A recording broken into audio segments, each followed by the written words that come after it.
કે આ સત્સંગી હાથમાં લાગીશ. કચેરી શરૂ કરી પહેલા 4 ભજન બોલે છે. તો મારા દાદા વાતો કરતા, ભજન ગાવાવાળા ભજન ગાતા ને ચારણે વિચાર કર્યો કે મારો મહારાજા ભજન ગૌરાવે છે, પણ એમાં ધ્યાન તો એમનું છે ને. પાછા રોક્યા, રાતે ફરવા ગયા, વળી બીજેથી પણ ભજન શરૂ થયા. ભજન શરૂ થયા પણ મહારાજા તો બીજાને હારે વાતું તો કરતા એના મનમાંય નહીં. એટલે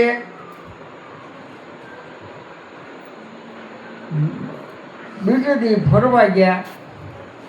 મહારાજા, તમે આ ભજન ગૌરવ છો, બહુ સારી વાત છે.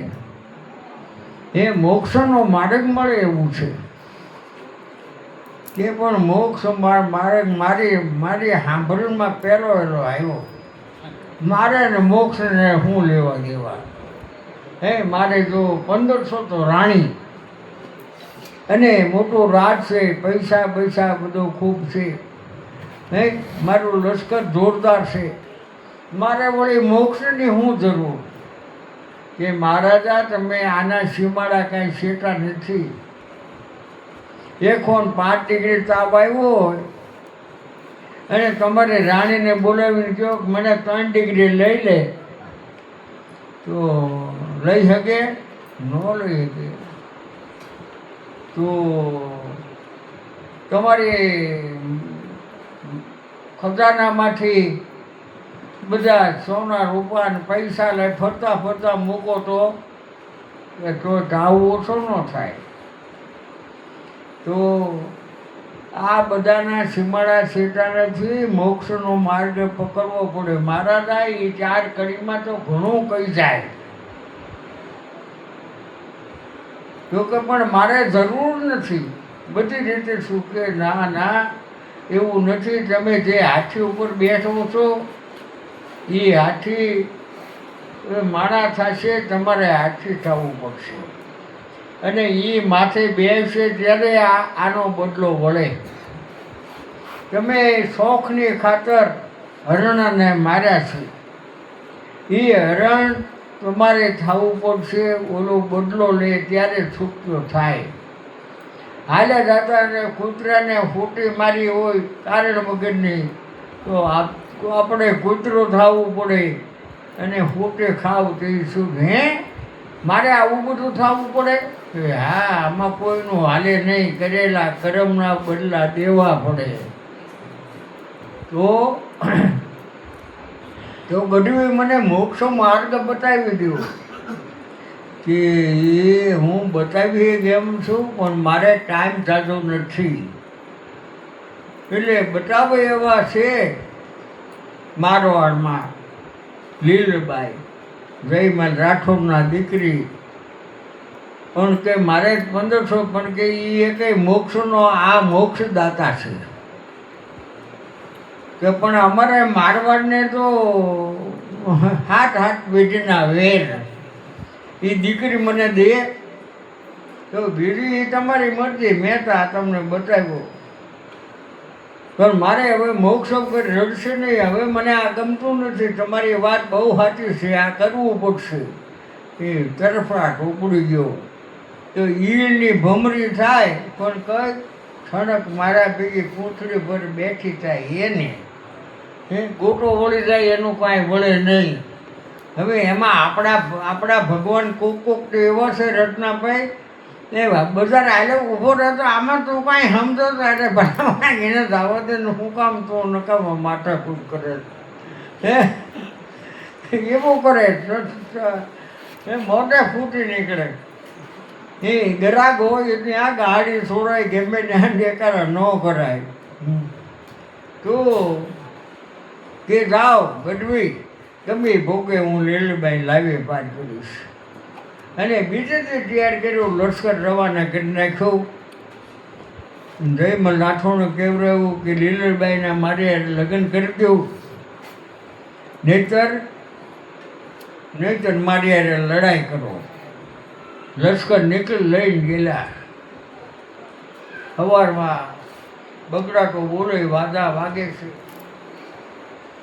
લડાઈના વાદા વાગે, ચરગાયો વાગે છે. હા, ભગત હવે જાતા નહીં, ભજન ગાવામાં આવશે. બહાર જવું જ આવો, ત્યાં ચર્ચા ચાલો, એકે પણ જવું જ આવો. તો દેકારો બોલે છે, લીલબાઈ વિચાર દાસીને મોકલે છે, આ બધી ધમાલ શેની આલે છે? દાસી આવી આટો મારી, બેના તમારા માટે બધી ધમાલ છે. હે, મેવાડના અધિપતિ કુંભોરાનું તમારે માંગણી કરી છે, તમારા બાપુજીને વેર છે, એ દીકરી દાબ દીધે થોડી દેવાય, આપણે રજપૂત છે, ગરાચા છે, ભલે ગમે થાય, લડાઈ આપી છે. ઓહો, મારા માટે આવું હત્યાકાંડ થશે?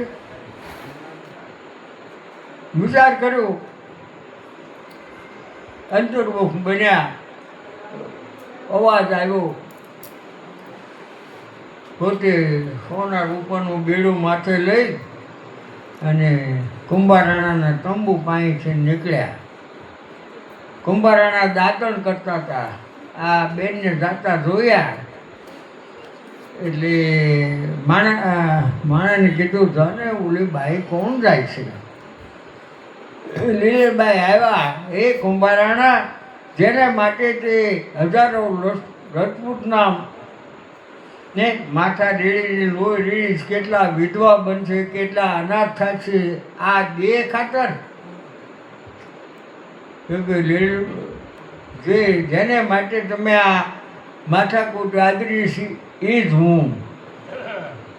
લીલબાઈ તો આ ગઢવી જેવા વખાણ કરતા એવા ને એવા લીલબાઈ છે.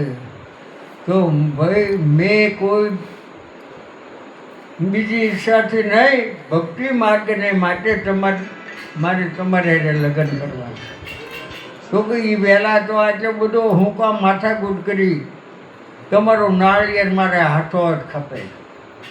તરત નાળિયેર માથે મૂકી ચાંદલાવાળું અને કચેરીમાં નીકળ્યા. એમના બાપુજીએ જોયું કે આ દીકરીએ ભારે કરી, બેટા આ તે શું કર્યું? કે મેં નાળિયેર લઈ લીધું, આવો કાયર ન થવાય. કે બાપુ મને એમ જે ભક્તિને આપણે વળ્યા છીએ એ ભક્તિ માટે છે ને કુંભારાને આ કર્યું છે.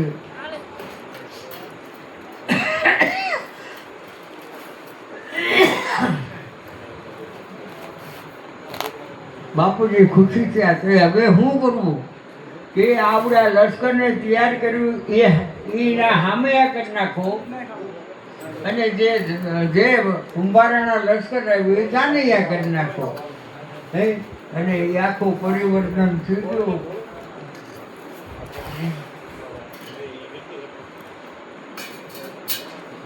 હેલો,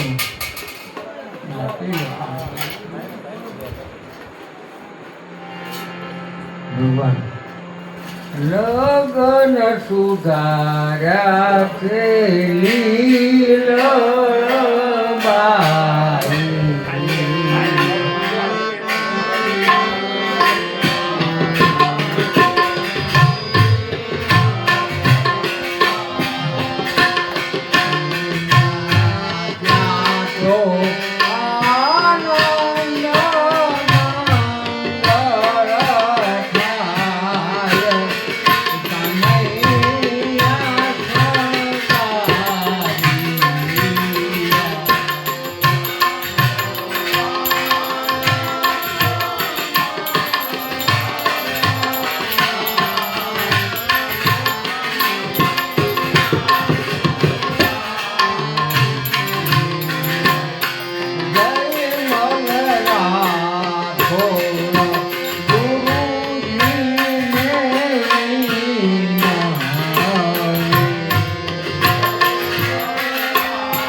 સામૈયા થઈ ગયા, ઉતારા અપાઈ ગયા, જમણવાર થઈ ગયું અને લગ્નની શરૂઆત થઈ ગઈ.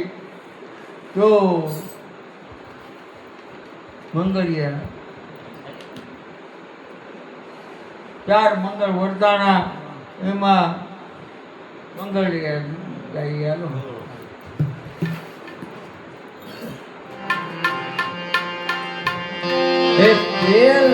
પેલું મંગળિયું વરદાય રે, પેલું આય રે પેલે મંગળ જ્યાં